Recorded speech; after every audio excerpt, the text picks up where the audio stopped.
رومیوں کو اسلام اور اہل اسلام کی ترقی قطعاً گوارا نہیں تھی۔ ان کے ہاں رہنے والا کوئی شخص مسلمان ہو جاتا تو اس کی زندگی خطرے میں پڑ جاتی۔ ان کی اس جرت اور بیجا غرور کو ختم کرنے کے لیے رسول اللہ صلی اللہ علیہ وسلم نے صفر 11 ہجری میں ایک بڑے لشکر کی تیاری شروع فرمائی تاکہ وہ روم کی فلسطینی سرزمین کو روند کر رومیوں کو خوفزدہ کر دے اور ان کی حدود پر واقع عرب قبائل کا اعتماد بحال کرے۔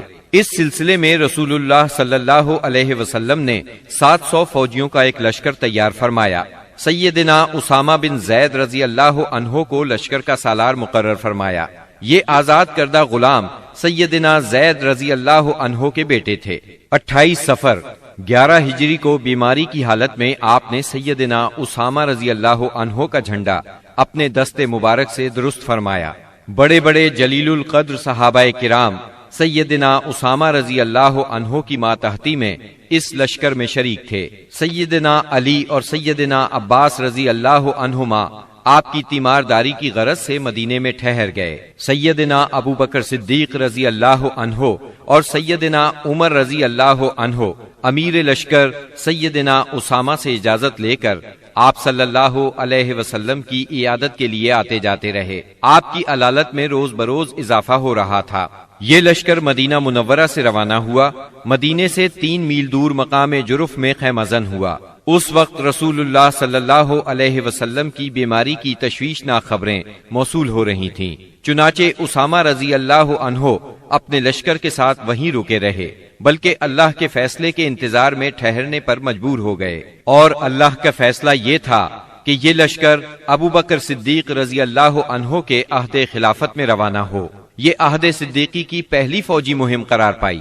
جب رسول اللہ صلی اللہ علیہ وسلم نے رسالت کی تبلیغ اور امت کی خیر خواہی کا کام مکمل کر لیا تو آپ کے اقوال و افعال میں دنیا سے رحلت کے آثار نمایاں ہونا شروع ہو گئے۔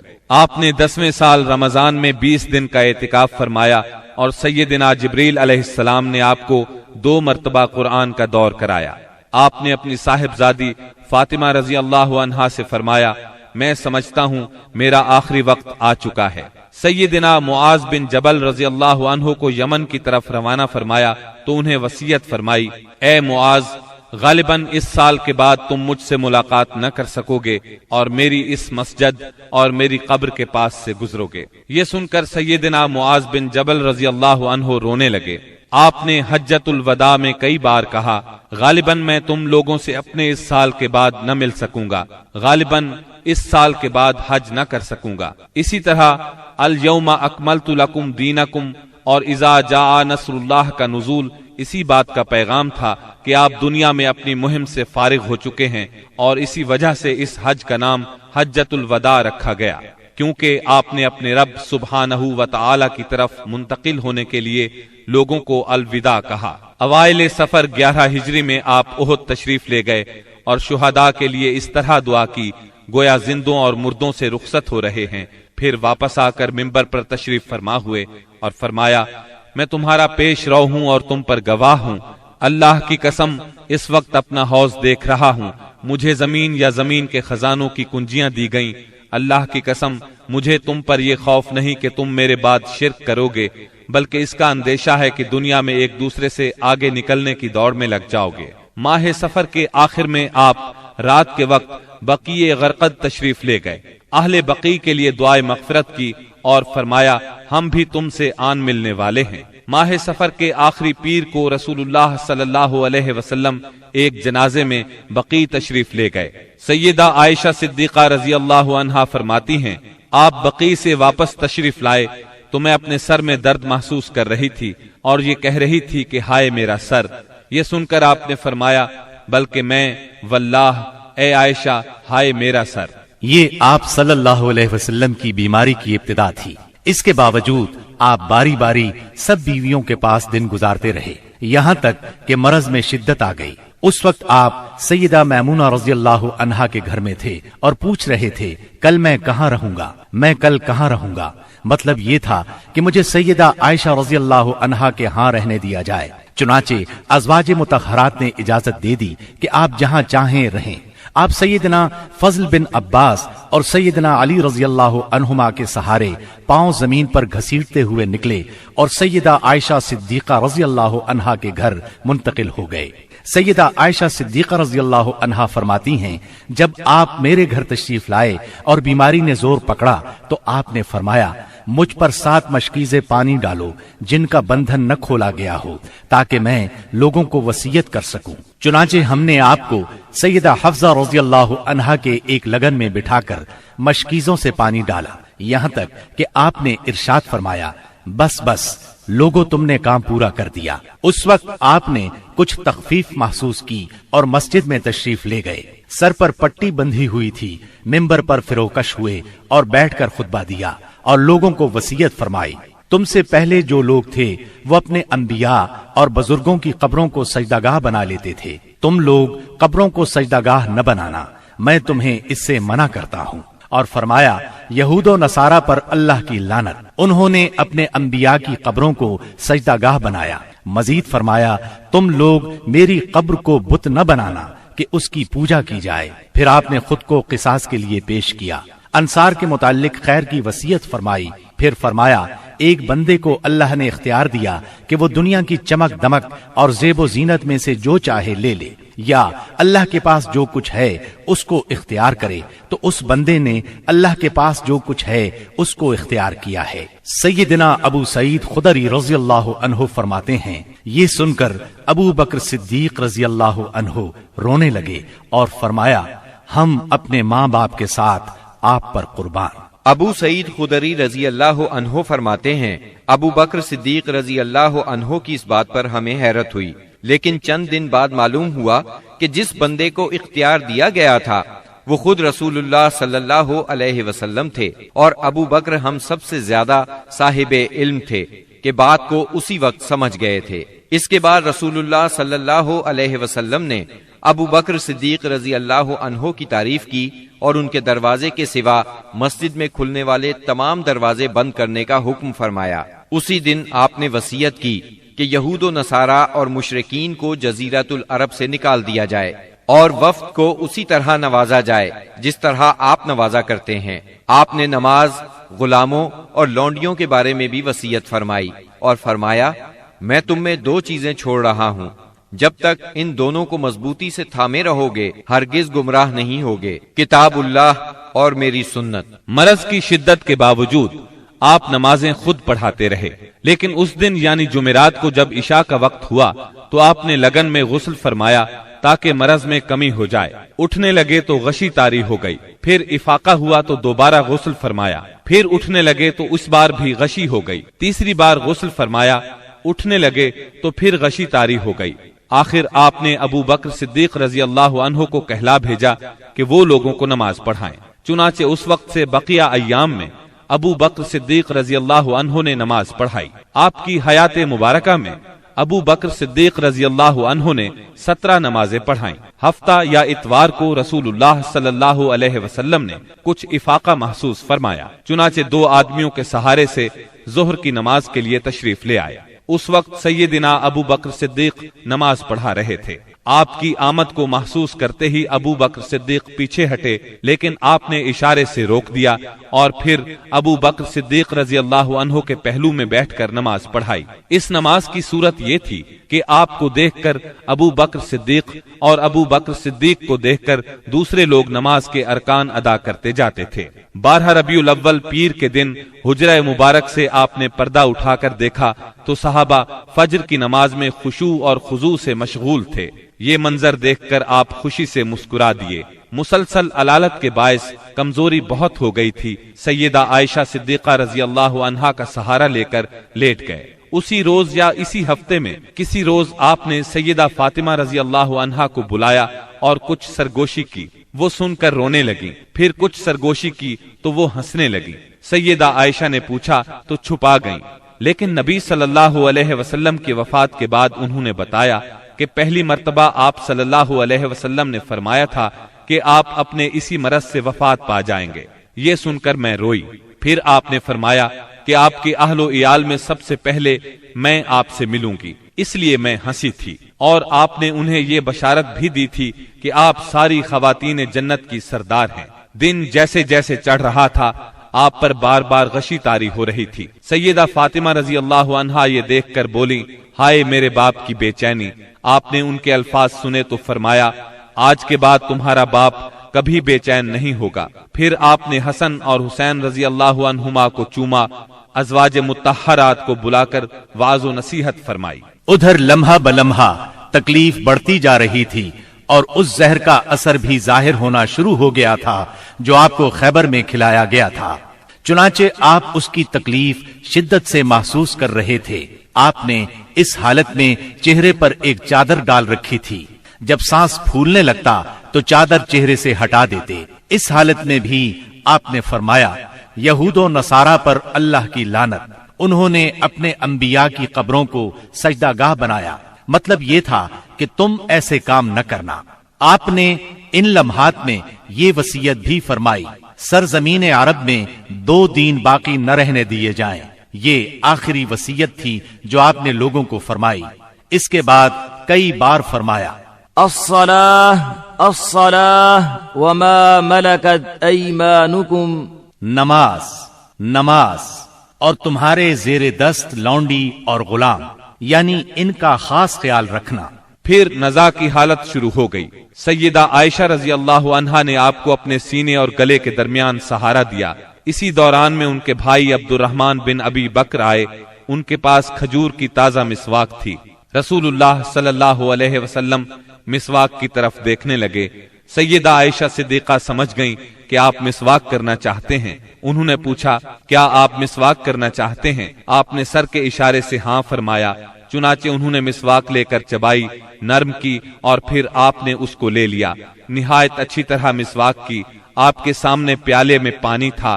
آپ پانی میں دونوں ہاتھ ڈال کر چہرہ پونچھتے جاتے تھے اور فرماتے جاتے تھے، لا الہ الا اللہ ان للموت سکرات، اللہ کے سوا کوئی معبود نہیں، بے شک موت کے لیے سختیاں ہیں۔ پھر آپ نے دونوں ہاتھ یا انگلی اٹھائی، نگاہ چھت کی طرف بلند کی، دونوں ہونٹوں پر کچھ حرکت ہوئی۔ سیدہ عائشہ رضی اللہ عنہا نے کان لگایا تو آپ فرما رہے تھے، ان انبیاء، صدیقین، شہداء اور صالحین کے ساتھ جنہیں تو نے انعام سے نوازا، اے اللہ مجھے بخش دے اور مجھ پر رحم فرما اور مجھے رفیق اعلیٰ میں پہنچا دے، اے اللہ رفیق اعلیٰ۔ آخری فقرہ 3 بار دہرایا اور روح پرواز کر گئی، ہاتھ جھک گیا اور آپ رفیق اعلیٰ سے جا ملے۔ یہ پیر کا دن تھا، ربیع الاول کی 12 تاریخ اور ہجرت کا 11واں سال تھا۔ اس وقت نبی صلی اللہ علیہ وسلم کی عمر 63 سال 4 دن ہو چکی تھی۔ انا للہ و انا الیہ راجعون۔ اس سانحۂ عظیم کی خبر آن کی آن میں صحابہ کرام رضی اللہ عنہم میں پھیل گئی۔ دنیا ان پر تاریک ہو گئی۔ قریب تھا کہ وہ اپنے حواس کھو بیٹھتے، کیونکہ کوئی دن اس سے تابناک اور روشن نہیں تھا جس دن آپ مدینہ منورہ تشریف لائے تھے، اور کوئی دن اس دن سے زیادہ تاریک نہیں تھا جس دن آپ نے وفات پائی۔ صحابہ کرام رو رو کر اس طرح آہیں بھر رہے تھے جیسے حاجیوں کا شور برپا ہو۔ دوسری طرف سیدنا عمر رضی اللہ عنہ کی رنج اور غم سے یہ حالت تھی کہ مسجد کے صحن میں کھڑے فرما رہے تھے، رسول اللہ صلی اللہ علیہ وسلم اس وقت تک وفات نہیں پا سکتے جب تک کہ اللہ تعالی منافقین کو فنا نہ کر دے۔ آپ ان لوگوں کو قتل کرنے کی دھمکیاں دے رہے تھے جو یہ کہیں کہ آپ وفات پا گئے ہیں۔ ابو بکر صدیق رضی اللہ عنہ اس وقت وہاں موجود نہیں تھے۔ صبح کی نماز کے بعد جب انہوں نے آپ کے مرض میں کمی محسوس کی تو سخ میں واقع اپنے مکان پر چلے گئے تھے۔ جو ہی انہیں آپ کی وفات کی خبر ملی، فوراً گھوڑے پر سوار ہوئے اور اتر کر مسجد نبوی میں داخل ہوئے۔ لوگوں سے کوئی بات نہ کی، سیدھے عائشہ صدیقہ کے حجرے میں گئے، آپ کے جسد اطہر کی طرف بڑھے۔ آپ کا جسد دھاری دار یمنی چادر سے ڈھکا ہوا تھا۔ انہوں نے چادر چہرہ مبارک سے اٹھائی، پیشانی پر بوسہ دیا، روئے اور فرمایا، میرے ماں باپ آپ پر قربان، اللہ آپ پر 2 موتیں جمع نہیں فرمائے گا۔ جو موت آپ کے لیے لکھ دی گئی تھی وہ آ چکی۔ اس کے بعد سیدنا ابو بکر صدیق رضی اللہ عنہ باہر تشریف لائے اور فرمایا، عمر بیٹھ جاؤ۔ مگر انہوں نے بیٹھنے سے انکار کر دیا۔ چنانچہ انہیں ان کے حال پر چھوڑ کر ابو بکر صدیق رضی اللہ عنہ ممبر کے پاس تشریف لائے اور اس کے بازو میں کھڑے ہو گئے۔ صحابہ کرام بھی سیدنا عمر رضی اللہ عنہ کے پاس سے ہٹ کر ان کے پاس جمع ہو گئے۔ سیدنا ابو بکر صدیق رضی اللہ عنہ نے فرمایا، تم میں سے جو شخص محمد صلی اللہ علیہ وسلم کی پوجا کرتا تھا تو وہ جان لے کہ محمد صلی اللہ علیہ وسلم کی موت واقع ہو چکی ہے، اور تم میں سے جو شخص اللہ کی عبادت کرتا تھا تو یقیناً اللہ ہمیشہ زندہ رہنے والا ہے، کبھی نہیں مرے گا۔ پھر سیدنا ابو بکر صدیق رضی اللہ عنہ نے سورہ آل عمران کی آیت نمبر 144 تلاوت کی۔ محمد نہیں ہیں مگر رسول ہی، ان سے پہلے بھی بہت سے رسول گزر چکے ہیں، تو کیا اگر ان کی موت واقع ہو جائے یا وہ قتل کر دیے جائیں تو تم لوگ اپنی ایڑیوں کے بل پلٹ جاؤ گے؟ اور جو شخص اپنی ایڑیوں کے بل پلٹ جائے تو وہ اللہ کو کچھ نقصان نہیں پہنچا سکتا۔ سیدنا ابن عباس رضی اللہ عنہ ارشاد فرماتے ہیں، اللہ کی قسم ایسا لگتا تھا کہ لوگوں نے اس سے پہلے جانا ہی نہیں تھا کہ اللہ نے یہ آیت نازل فرمائی ہے۔ یہاں تک کہ ابو بکر صدیق رضی اللہ عنہ نے اس آیت کی تلاوت کی تو سارے لوگوں نے ان سے یہ آیت اخذ کی، اور تب ایسا محسوس ہوا کہ ہر کوئی اس آیت کی تلاوت کر رہا ہے۔ خود سیدنا عمر رضی اللہ عنہ کا ارشاد ہے، اللہ کی قسم میں نے جو ہی سیدنا ابو بکر صدیق رضی اللہ عنہ کو یہ آیت تلاوت کرتے سنا تو جان گیا کہ یہ حق ہے، پس میں ٹوٹ کر رہ گیا، یہاں تک کہ میرے پاؤں مجھے اٹھا ہی نہیں رہے تھے، اور میں زمین کی طرف لڑھک گیا، اور میں نے جان لیا کہ واقعی نبی اکرم صلی اللہ علیہ وسلم کی وفات ہو چکی ہے۔ اس آیت کا سننا تھا کہ صحابہ کرام کی آنکھیں کھل گئیں، اور ایسا معلوم ہوا کہ یہ آیت آج ہی اتری ہے۔ ہر صحابی کی زبان پر یہی آیت تھی، اسی کا چرچا تھا۔ نبی کریم صلی اللہ علیہ وسلم کی تجہیز و تکفین کا کام منگل کو شروع ہوا۔ سیدنا فضل بن عباس، سیدنا علی المرتضی اور سیدنا اسامہ بن زید رضی اللہ عنہم نے غسل دیا۔ سیدنا عباس رضی اللہ عنہ بھی موجود تھے۔ سیدہ عائشہ صدیقہ رضی اللہ عنہا کے حجرے میں آپ نے وفات پائی، وہیں آپ کو دفن کیا گیا۔ یہ حجرہ آج تک روضہ نبوی کے نام سے موسوم ہے۔ اللهم صل على محمد وعلى آل محمد كما صليت على إبراهيم وعلى آل إبراهيم إنك حميد مجيد۔ اللهم بارك على محمد وعلى آل محمد كما باركت على إبراهيم وعلى آل إبراهيم إنك حميد مجيد۔ اب ذرا سرکار دو عالم صلی اللہ علیہ وسلم کے حلیہ مبارک کا بیان ہو جائے۔ سیدہ ام معبد رضی اللہ عنہا نے رسول اللہ صلی اللہ علیہ وسلم کا جو حلیہ مبارک بیان فرمایا ہے، الرحیق المختوم کے مؤلف نے اس کو اپنے الفاظ میں کچھ اس طرح بیان کیا ہے: چمکتا دمکتا رنگ، تابناک چہرہ، خوبصورت ساخت، جمال جہاں تاب کے ساتھ ڈھلا ہوا پیکر، سرمگی آنکھیں، دراز پلکیں، بھاری آواز، چمکدار لمبی گردن، گھنی داڑھی، باریک اور باہم پیوستہ ابرو، خاموشی کی حالت میں باوقار، گفتگو کریں تو منہ سے پھول جھڑیں، دور و نزدیک سے دیکھنے میں سب سے زیادہ تابناک اور پرجمال، خوبصورت، شیریں ادا، گفتگو چاشنی لیے ہوئے، بات واضح اور دو ٹوک، انداز ایسا کہ لڑی سے جیسے موتی جھڑیں، درمیانے سے قدرے نکلتا ہوا انتہائی جاذب نظر قد، جیسے دو شاخوں کے درمیان ایک انتہائی تر و تازہ شاخ، آپ کے رفقا آپ کے گرد حلقہ بنائے ہوئے، کچھ فرمائیں تو توجہ سے سنتے ہیں، کوئی حکم دیں تو لپک کر بجا لائیں، رنگ مبارک، نہ بہت سفید نہ گندم گوں، اعضاء متناسب، سینہ کشادہ، کندھوں کے درمیان عام تناسب سے قدرے زیادہ فاصلہ، سر بڑا لیکن متناسب، کشادہ پیشانی جس سے شرافت ٹپکے، بال مبارک سیاہ اور گھنے، قدرے گھنگرالے جو کانوں کی لو تک آتے تھے، بھویں محرابی یعنی آپس میں ملی ہوئی، رخ انور سبک، درازی کی طرف مائل، اس قدر روشن اور چمکدار کے دل میں اتر جائے۔ بڑی بڑی سیاہ آنکھیں، لمبی پلکیں، خوبصورت ابھری ہوئی ستواں ناک، دانت کشادہ، چمکدار، موتیوں کی مانند، جلد صاف، نرم اور ریشم سے زیادہ ملائم، چہرہ انور پر غور و فکر کے آثار نمایاں۔ غرض آپ مکے بھر میں سب سے زیادہ حسین تھے، اور آگے بڑھ کر کہتا ہوں آپ دنیا بھر میں سب سے زیادہ خوبصورت تھے۔ سبحان اللہ۔